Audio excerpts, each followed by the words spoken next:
on Illumination Engineering and Electric Utility Services. Today we take up lesson 16. Lesson 16 is titled Sports Lighting.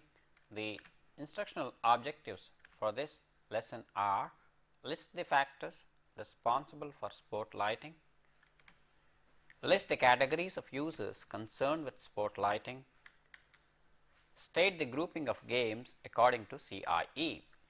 Having studied the various aspects of requirements for artificial illumination, the categories of lamps, the processes that are responsible for use in lamps, and the components that form a lighting system, the ways to measure, categorize and standardize these aspects, we went on to look at various ways of taking care of interior lighting in the last lecture. So, it is time we had a look at exterior lighting, and one of the ways, most important issues as far as exterior lighting comes is the sport lighting. The sports lighting per se is a lighting for the sports facilities, and it addresses the visual comfort or the ability of viewing the game, playing the game, assessing the game for user groups, which are four in type. They are players, officials, players who play, officials who basically assess the game, spectators who come to watch the game, and last but not least the media, because today in fact the game being played in one place is allowed to be seen all over the world. So, these are the issues. So, we have, whenever need to light a sports facility, which is it could be interior, it could be exterior, but predominantly you could call it as exterior thing, has four user groups, that is players, spectators, officials and the media. Players and officials, they are basically confined to the area or the play arena, so that the play results in good results. Now, playing could be fundamentally for a recreational purposes for the player himself, and the other thing is the entertaining for the spectators. Spectators need to follow the game, they need to follow the performance of the game, and therefore should be able to move around the arena where they are located. So, coming to the point of view of lighting for the purpose of spectators, the play area surrounding also needs to be illuminated, considering that large number of people may be entering and exiting over these areas. The safe entry and exit is to be ensured when the levels are chosen for the spectator region, and this becomes more and more as the crowd level increases. Safety requirements start increasing with the increase in the crowd level. The TV and film, this is the media requirement, and they are expected to provide conditions suitable for good reproduction of color, and the recommendations for these lighting are incorporated in CIE recommendation number 83. This looks at the picture quality from two angles. One, the picture view from a close-up of a player, and the ability of spectators to watch the game. And an important issue that needs to be maintained is that this lighting scheme should have a backup supply to produce continuous transmission for the media. The criteria therefore relevant for sports lighting are: one, the horizontal illuminance, which is normally the horizontal illuminations or the lux levels on the play area. The vertical illuminance, obviously we are looking at the movement of the players and the play object, typically a ball, and therefore the illuminance levels in the vertical plane become important. And illuminance uniformity, because the uniformity of illuminance enables us to clearly distinguish which player is involved, where the action is taking place. And just as any lighting installation, glare restrictions must be there. The modeling and shadows, in fact, shadows are the only way to get a good perspective of the depth of any object, a three-dimensional object. Therefore, modeling and shadows become important. And needless to mention, in fact, although the spectator viewing may not very much depend on color appearance and rendering, but from the media point of view, when the pictures are transmitted for the TV and film, it becomes very important. So, we have horizontal illuminance, vertical illuminance, the uniformity of illuminance, glare restriction, modeling and shadow requirement, plus color rendering and appearance as important indices or factors that need to be considered in lighting a sports installation. The horizontal illuminance is responsible because this in fact enables the illumination of major portion of the play area, that is, if you are talking of a football game, is the football field. Similarly, this is responsible for serving the adaptation of the eye. So, illumination, once illuminance on the horizontal plane is maintained as required, in fact it is found that it takes care of the illuminance requirements in the other planes too. Now, the illumination in fact acts as a background, and this needs to be adequate, and it is highly important that horizontal illuminance is maintained. Now, the circulation area, as already said, in the spectator zone adjoining the play area is necessary from the point of view of safe entry and exit. You need to have adequate illumination. In these levels may be lower than what is required in the play area, but there is some minimum levels required to enable safe entry and exit. The vertical illuminance should be such that it produces adequate contrast over the player's body. This is necessary for the identification of the player. In fact, from the spectator viewpoint of the identity of the player gives more pleasure or entertainment value to the game, and therefore it is necessary. Now, this can happen only if you have sufficient vertical illumination. And therefore, vertical illuminance must be adequate, and that becomes the most second important factor. And from the point of view of the vertical illuminance, both magnitude and direction become very, very critical. From the point of view of players, the vertical illuminance must be important or adequate from all directions, whereas from the point of view of spectators and media here we mean television or film, how do they pick? They pick through set of cameras. So, the location of the cameras, and therefore, there is a defined direction. So, what do we mean?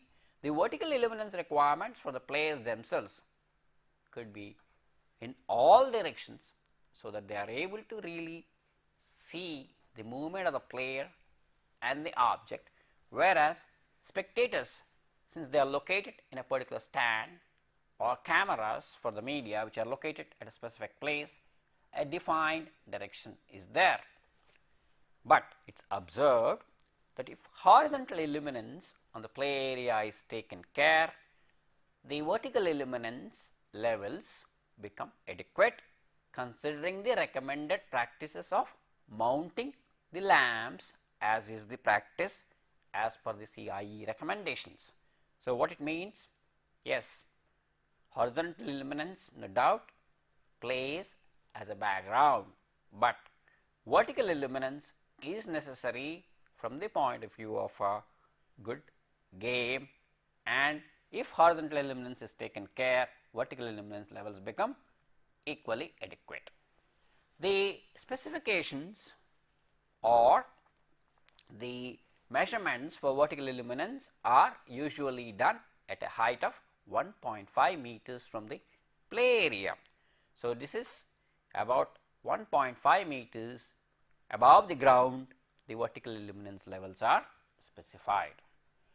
Apart from player recognition and picture quality, the vertical illuminance aids observing the movement of ball by the players as well as spectators. That I have been saying that the vertical illuminance is required for the movement of the players, recognition of players, as well as the movement of the ball. Spectator stands are also part of the environment, and they also need to have equally adequate vertical illuminance. Now, what is luminance uniformity? In fact, we said the third important factor is the luminance uniformity. We had said horizontal illuminance plus vertical illuminance are required, no doubt. Now, the good illuminance levels in both horizontal and vertical planes are required, and once you have good levels maintained and uniformity maintained, then there is no need of adjustment of cameras continuously, which is necessary for the media. Now, by definition, we have two indices for uniformity. We talk of uniformity indices for both horizontal illuminance as well as vertical illuminance. The uniformity index 1, U sub 1, is defined as the ratio of lowest illuminance in the area to the highest illuminance. So, there are two uniformity indices, U sub 1 and U sub 2, the first one being the ratio of lowest illuminance to highest illuminance. The second one, which we call U sub 2, is the lowest illuminance to the average illuminance. These are the two indices, and it is observed that from the point of view of visual comfort and satisfaction of the four user groups, namely players, officials, spectators and media, the ratio of average illuminance in the horizontal plane to vertical plane be kept between 0.5 and 0.2. This is the illuminance levels, average illuminance levels in the two planes. Now, if we talk of glare, by definition we had already looked at in a detailed manner in the lecture on glare. The disturbing brightness in the field of view is what we call glare, and when it enters or it is near, we call it glare, and this can be eliminated by an appropriate choice. If they are mounted well above and suitably aimed, this can be minimized. So, having covered the factors horizontal illuminance, vertical illuminance, then the illuminance uniformity, which indices glare, the next important factor is the modeling and shadow. The modeling and shadow enables us to reveal the complete form and texture and gives an overall impression of players, ball.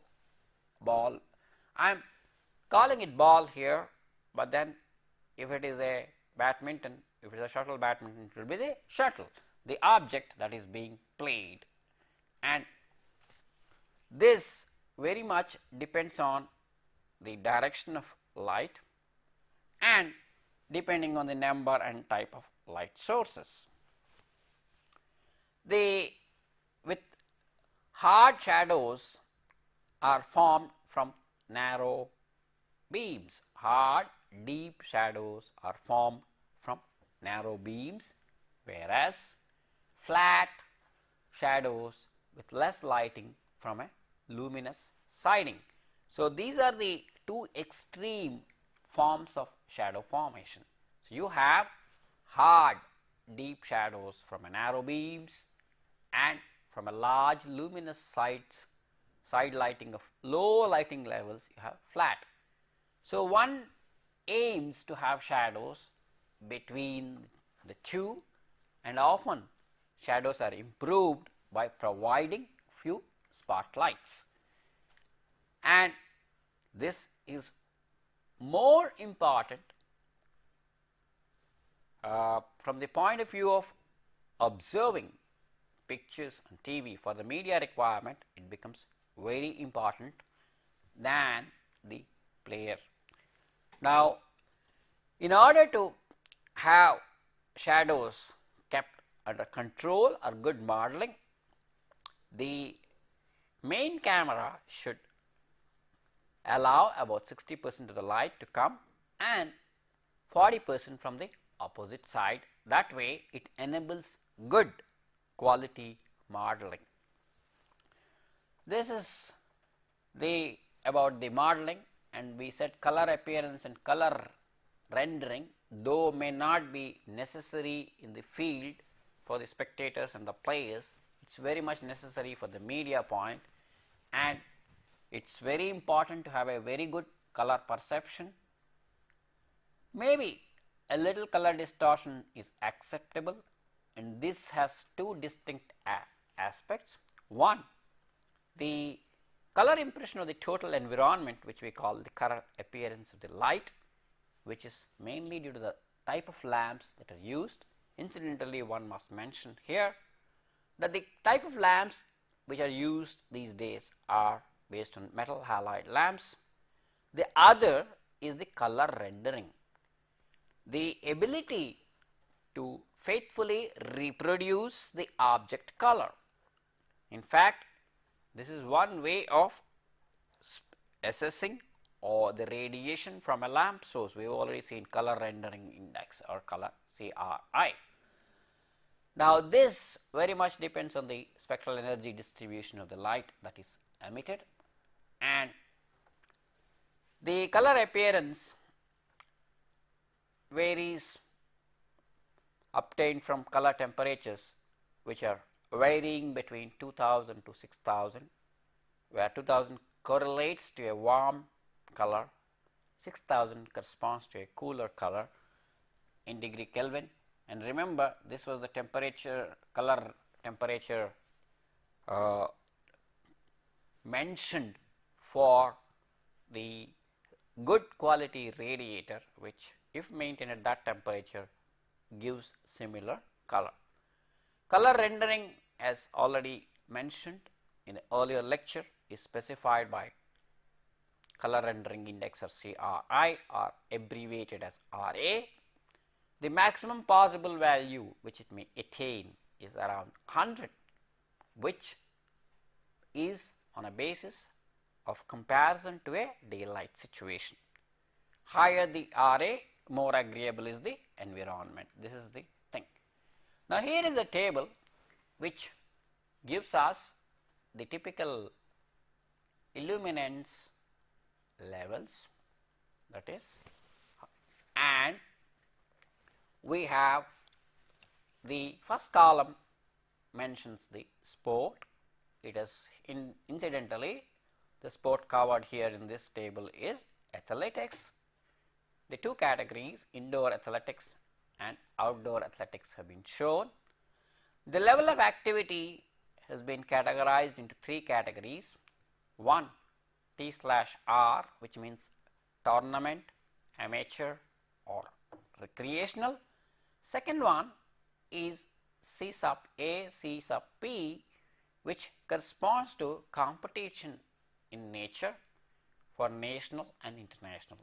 See, the national would mean the coverage requirement would be over certain region, whereas international would mean much larger region.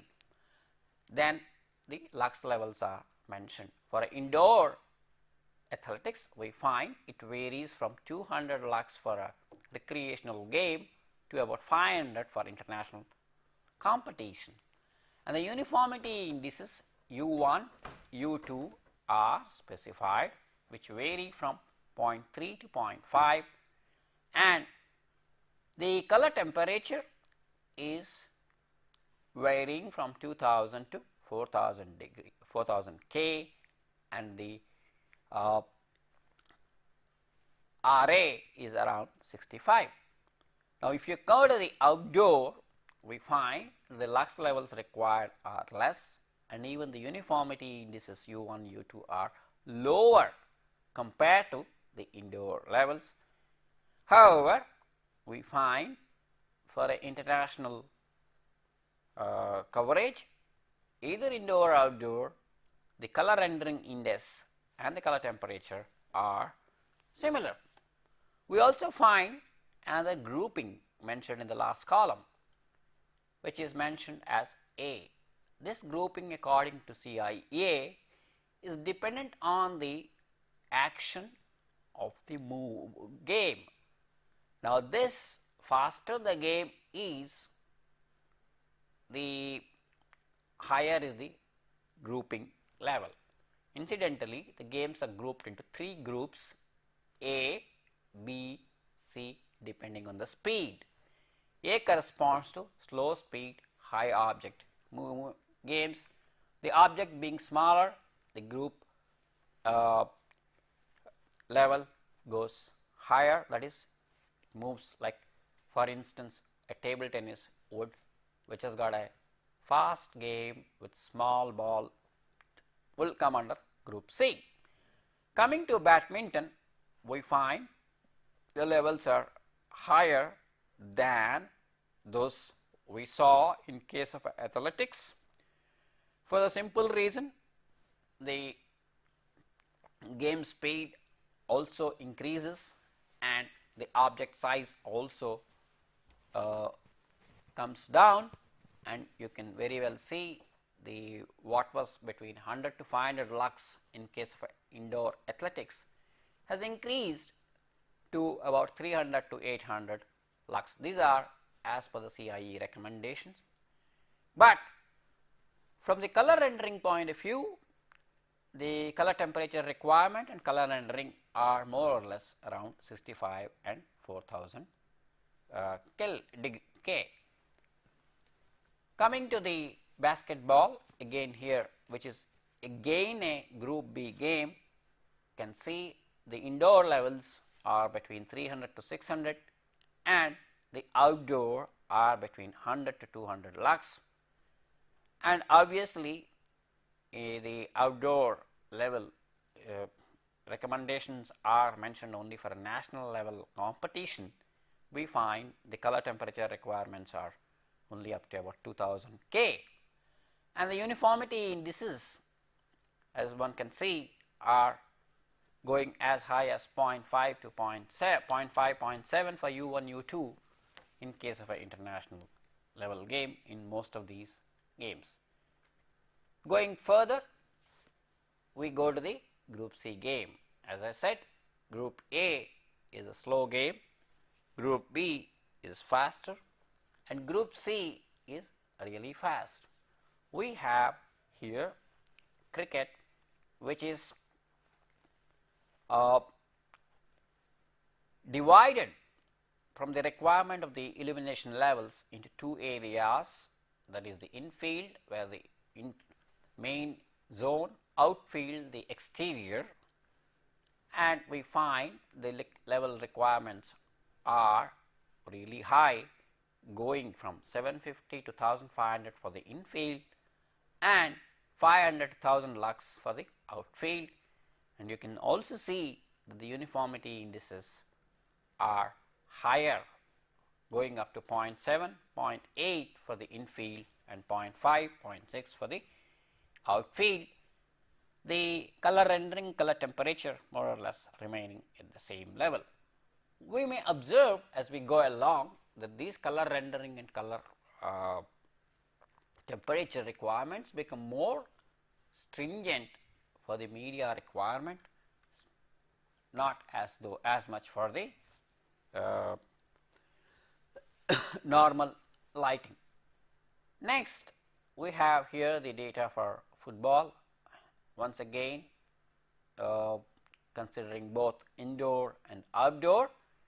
As can be seen, indoor is varying from 300 to 800 lux, and obviously this is a group B game, unlike cricket which was a group C, which is a faster game with a smaller object size, whereas the object size in case of football is bigger. And one could clearly see the outdoor illumination level requirements are lower compared to the indoor level, and the color rendering and color temperature for the source requirements remain optimally around 65 and 4000 K. The really fast game we do find is the table tennis, high speed game. But one may say the levels appear to be low, but remember the area required to be illuminated is smaller, and as one may have observed, the mounting height is also much lower in this case for table tennis, and therefore these levels appear to be adequate between 300 to 600 lux. Now, the tennis, which is again categorized as indoor tennis and outdoor tennis, one could see the levels mentioned in this table. One finds that the levels for indoor tennis vary from 500 to 1000 lux. It is a group B game. Outdoor is varying from 250 to 750, and more or less around 0.4 to 0.6 uniformity indices appear to be all right. And most of these we have seen as per the recommendations. A RA of 65 and color temperature of 4000 appears to be adequate. As already mentioned, in all these tables, T was referring to training, amateur or professional requirement. R for general recreation. As already said, CA corresponds to national competition, amateur competition, and CP is national or international competition without media requirements. And the lux levels which have been mentioned, we have been talking about say 100 lux, 300 lux, 700 lux, 1500 lux. All these was the average minimum horizontal illuminance. Illuminance uniformity U1 as defined as E minimum by E maximum. Illuminance uniformity index U2 as the E minimum by E average. RA of course color rendering index, TK is the correlated color temperature, and the grouping was there as per CIE, A, B, C, A corresponding to slow speed games, B moderate, and C corresponding to very fast games. Now, from the point of view of using, these are average minimum levels indicated. So, in designing, one takes initial levels which are 1.5 times that of those indicated minimum levels. So, we have already seen that CIE grouping denotes speed of action in descending order A, B, C. One may observe small ball size and high speed of movement are grouped under category C. Now, this table here talks about the recommendations for media. What one could see is this is for a national coverage. From the point of view of media coverage, we have three categories. One, the national coverage, the other international coverage, then the upcoming high definition television coverage. You can see this is categorized in terms of the grouping of the games A, B, C. The maximum shooting distance has been taken as the one of the criteria, with illuminance levels in lux for the main camera and secondary camera. As can be seen, the three distances chosen are 25 meters, 75 meters, 150 meters. For the group A, we find the lux levels for the main camera vary from 500 to 1000, whereas for the secondary camera they vary from 500 to 700. That is, the main camera lux level requirements are much higher. When you move on from group A to group B, these levels have increased further from 500, 700, 1000 to 500, 1000 and 1400. The three distances that have been considered are 25 meters, 75 meters and 150 meters. As can be seen, the color rendering is uniformly around 65 with 4000 as the color correlated temperature.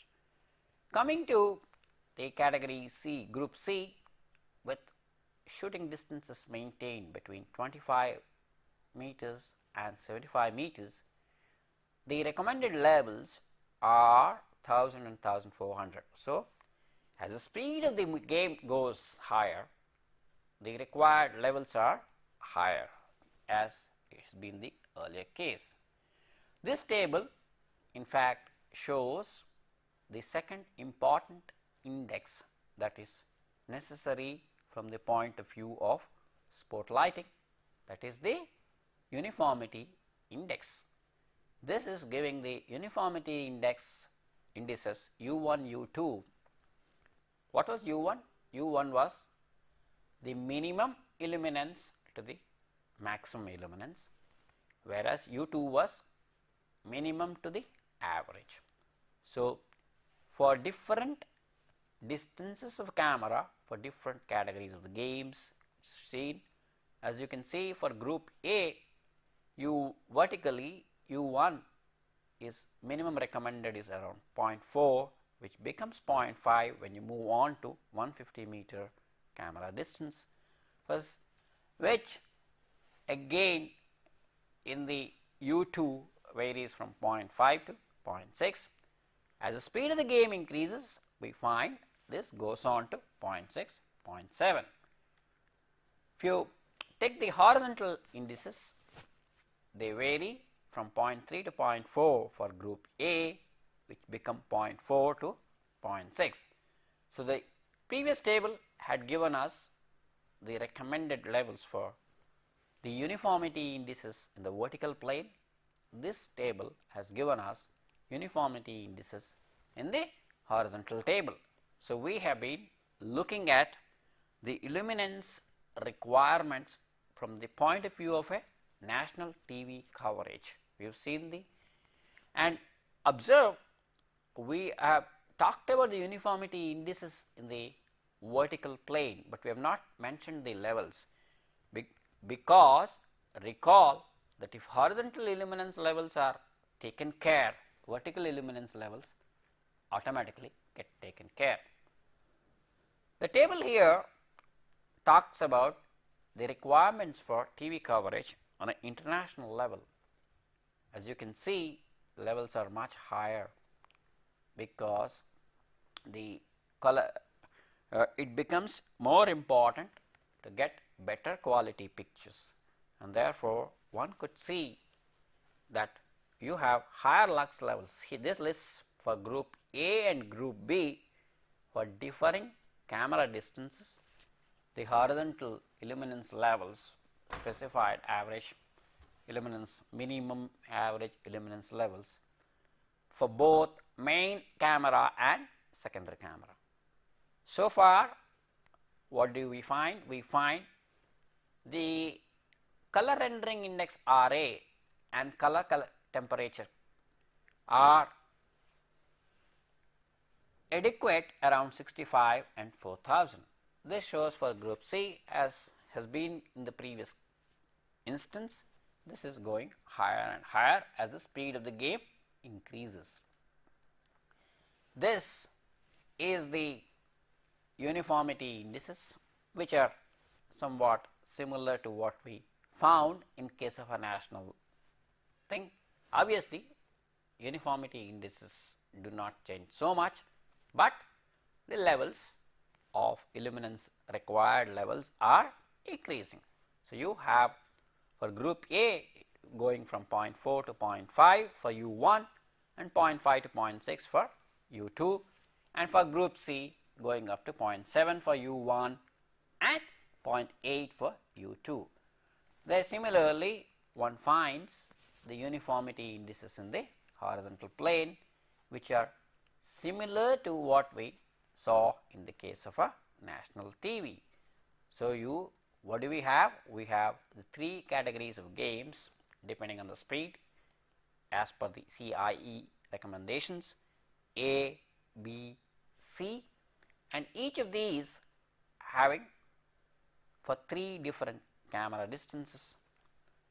Now, coming to the upcoming high definition television requirements, we find the lux levels are really high.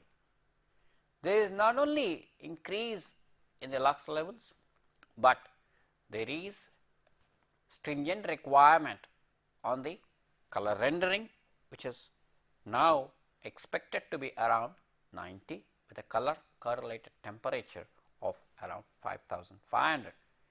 Observe, even for group A games, the requirement of the lux has gone up from a minimum of 1000 for 25 meter shooting distance to 2000 for 150 meter shooting distance, which becomes higher up to 2500 for group B, and even for a secondary camera, which is around 1750, which is much higher than what it was in case of a national or international TV coverage, even for group C games here. So, the lux levels required go higher up to about 2500 lux, and the color rendering goes to 90 at 5500 degree color correlated temperature. The uniformity indices are shown in this table. Obviously, uniformity indices really do not change much, whether it is national or international TV or high definition television. As you can see, it similarly for group A, it varies from 0.5 to 0.6 for U1 and 0.6 to 0.7 for U2, and group C remains at 0.7 and 0.8 for U1 and U2. This is in the vertical plane. However, observe the uniformity indices in the horizontal plane have changed from what it was in case of a national TV and international TV coverage, where it used to be around 0.3, 0.4 for U1 and 0.4, 0.5 for U2. It has increased to 0.6, 0.7 for even group A games, and it remains at 0.7, 0.8 for group C games. So, we find that from the requirements of the HDTV, we have higher color temperature requirement and higher color rendering requirement. The one important issue that needs to be stressed is the horizontal illuminance values which are recommended are average values which need to be kept throughout the operation and installation, and therefore it's always suggested that at least 1.25 times these values are chosen initially. The vertical illuminance, if kept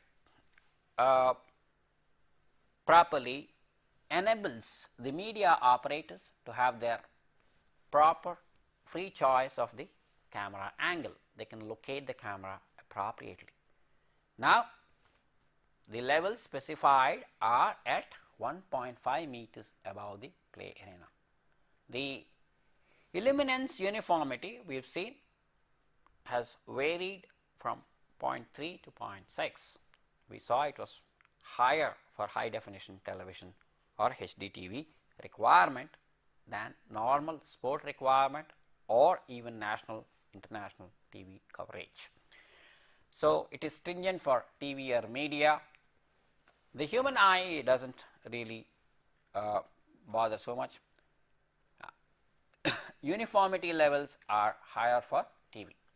Now, as already mentioned, most of these lighting installations employ the metal halide lamps.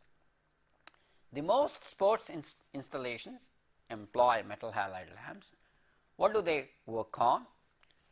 They are in fact nothing but high pressure mercury lamps. We have said high pressure mercury lamps radiate, give rise to the radiation as a band radiation, and therefore color rendering is poor. The number of metal halides are added in addition to the mercury vapor to improve the color rendering. Then what happens? By addition of these halides are partly vaporized, and because of which they dissociate into halogen and metal in the central region where it is core which is hot, and therefore the radiation attains the color pertaining to the metal. So, the groups of halides that are included, they are categorized as 3-band color radiators which could correspond to 3 primary colors, multi-line radiators or molecular radiators. The 3-band radiators normally employed are indium, titanium and sodium based halides. Multi-line radiators are deuterium, hafnium, thorium, titanium, sodium, etc. The molecular radiators come under the category of stannic chloride and stannic iodide, SnI2. These are the things, and the main use of these halides is in improving the color rendering ability of mercury vapor radiation. In total, the lecture summary could be: the sports lighting addresses 4 user groups in its mind. They are players, officials, spectators and the media. Category of sport is made, category or grouping of the sport is made as A, B or C according to CIE, depending on the object or the ball that is being used for the game and place of the game. Here C corresponding to the fast paced game with small sized object, and A corresponding to a large sized object with slow spaced. That is, athletics have been grouped under group A, whereas tennis was grouped under C and badminton was grouped under B. Horizontal illuminance, vertical illuminance and the illuminance uniformity are important for this kind of a lighting, and in fact we have had a look at various recommended levels according to CIE for the sports lighting. For from all these angles. The first set of tables were corresponding to the players and spectators along with officials. Players, they need to play and they need to observe the game. Spectators enjoy and the officials have to assess the game. Then we had requirements from the media categorized from 3 different angles: national, international TV coverage and high definition television coverage. Color appearance is important for media coverage. From all user groups, we find a CRA of 65 and color temperature of 4000 K is recommended. However, a caution is to be added here that for the high definition television requirement, these 2 values have recommended are much higher. CRI becomes 90 and color temperature of 5500 is recommended for high definition television. For most other things, it is okay. The questions that may be taken up from this topic are: where do we use narrow beam floodlights? Where do we use wide beam floodlights? Why are lamps used for spot lighting operated at higher voltage than rated voltage? Now, we can take up some of the answers to questions of the previous lecture. What are the factors which need to be considered while designing interior lighting? The factors that need to be considered while designing interior lighting are: purpose of lighting or intention or the service for which the lighting is providing, the class of interiors, the luminaires suited and the effect of the color. Obviously, reflection from ceilings, walls and floor needs to be taken into account. Why are shadows important while designing interior? Not only in interior lighting, shadows are important, in fact, for actuating depth of object to be perceived. In fact, even in today's lecture, we said one of the crucial factors in spot lighting is modeling and shadows, and depending on the nature of the light, one may have hard shadows or fast faint shadows. We said we need not have extremes, we should have something in between, and they are necessary for the observers to be able to perceive the depth of the object. What are the defects in interior lighting considering from brightness point? Major defects in lighting systems arise due to too bright luminaire, too dark floor and interiors. So, in fact, we did mention in the lecture that there is a certain ratio which needs to be maintained between the darkest object to the brightest object in a room, between 1:3:10, in order to avoid such. So, we have light color interiors with large sources of low brightness. This takes care of such defects. What is the criteria for deciding the height of a window? Now, windows are necessary to enable the natural light to be percolate, and that is how we are able to decide whether to have artificial lighting. So, windows, if they are located on only one wall, the height to the top of the window should be greater than half the width of the room. On the other hand, if they are located on both the walls, then the height to the top should not be less than 1/6 of the distance between the walls. The idea is that average illuminance level to the interior depth of the room is maintained. Why is periodic check of interior lamps required? Periodic check is required because the lamps need to be replaced when they reach their when their life reduces, and So, whenever the life reduces by about 75% or illumination level falls below standard level, it becomes necessary. So, and this can be taken care through regular maintenance by cleaning the dust, grease or moisture that is accumulated, and often it is advised to uh,